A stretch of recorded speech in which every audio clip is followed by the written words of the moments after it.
Alright, what's going on, guys? So today's video, I'm just going to show you what's in my gym bag normally, varies from day to day. And then before we do that, I'm going to show you, or I'm going to talk about my workouts from this week. So let's do that first. Alright, so here is Monday's squat workout. This is the last warm-up with 315 pounds. Super clean. And then the top single of 330 pounds coming up right here.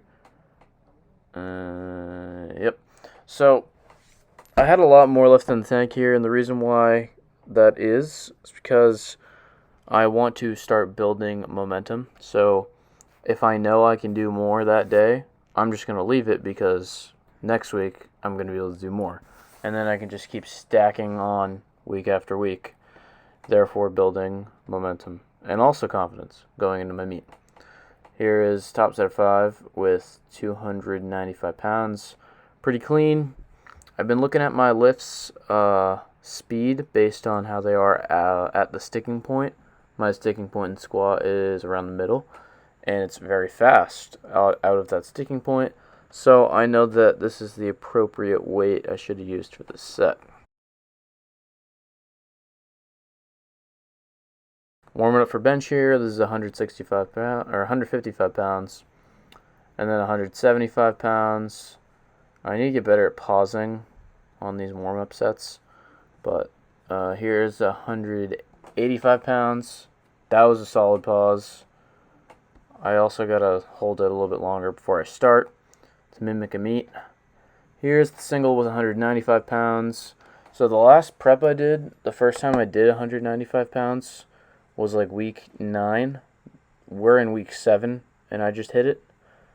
And that must mean something, that I've probably gotten a little bit stronger, my base is stronger, what have you. There's it from a different angle. And here's a back down set with 165 pounds. Not sure why my butt came up. I think my feet were a little too pointed forward, because it definitely wasn't a strength thing, but that's a super easy cleanup. Alright, now that we've went over the training, let's get into the main part of the video, which is what is inside my gym bag. First thing we have here is these shoes. So these shoes I use for bench and I use for deadlift. Super flat, the wrestling shoes. Sorry for that dog. Next we have pre-workout and another pre-workout. I carry 2 different ones. Next we got my belt. This is an Inzer belt. Next one we have are my wrist wraps, SPD wrist wraps. If you ever buy these, they're super stiff at first, but they get broken in pretty quickly. I use these for bench and squat. Here we got this band. I warm up with this for just about everything. This is called a slingshot. I barely use this. It's kind of just if I am not on prep and I'm just trying to like mess around. It basically, like, you put it on your arms, you move it up, you move it down more, and it acts as like support for your bench so you can bench more. I used it before. It's fun, but I obviously don't want to be messing around in my prep, so I'm not using it right now. Next we have some knee sleeves. These are Russ Swole's Get Better Today knee sleeves. For a first pair, they're really good, but ever since I started using these knee sleeves, the SPD ones, it really showed me how flimsy these are. But I never used knee sleeves before these, so it still felt good. So these knee sleeves are fantastic. Here we got headphones.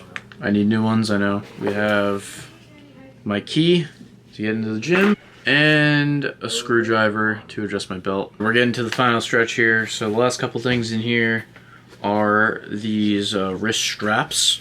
I don't really use these that much. I only really use them on accessories if I'm trying to move some weight just for the good old ego. Don't do that. And then deadlift, I'll only use it if my hands are literally bleeding and I can't pick it up. Alright, next we got deadlift slippers. I haven't deadlifted with these in a while, mainly because they're worn down, but they're great. Bring you nice and close to the floor. Next we got these occlusion bands. So these basically restrict blood flow and you use low weight and you do high reps. Just a different way to build some muscle. We have a lacrosse ball in case I'm super tight anywhere. And then finally we have 2 things of chalk. So when I normally use chalk, I've never seen anyone use this before, but these are chalk balls. So instead of you know, just like a brick of chalk, these are like, you pat these down onto your hands or whatever, and it sticks.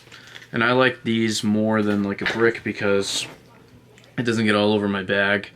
And these so there's 3 balls in here, and they last probably 3 months. So they last a while, and they're probably like $8. All right, so I actually forgot to mention 2 other things. There's this tripod that my camera sits on, and then this yoga mat. I put this on my bench because I go to a pretty crappy gym, I'd say. So the benches are slippery, so when I'm sitting on my arch, if I didn't have the yoga mat, I would just slide off the bench. Alright, so that's going to do it for what's in my gym bag. Just want to mention that you don't need really any of this, but that's not to say that they don't help. They definitely help. That's why I use it. But I'd say if I had to pick 2 things that are the most important, probably a belt and then knee sleeves. But as you start lifting more weight, if that's what your goal is, if not, whatever. But as you start lifting more weight, your joints are going to need some more support, especially as you're getting older too. That's just how that works. So something like knee sleeves, keep your knees warm. Wrist wraps, they don't really do the same thing a knee sleeve does, but just some added support, and it's more of a preference thing. But then the belt is really, it makes like lifting like just more safe, and it helps you brace your core against something. So it makes you super tight so that you're not getting injured and losing energy on bracing. So yeah, I'd say it's pretty important to have a belt.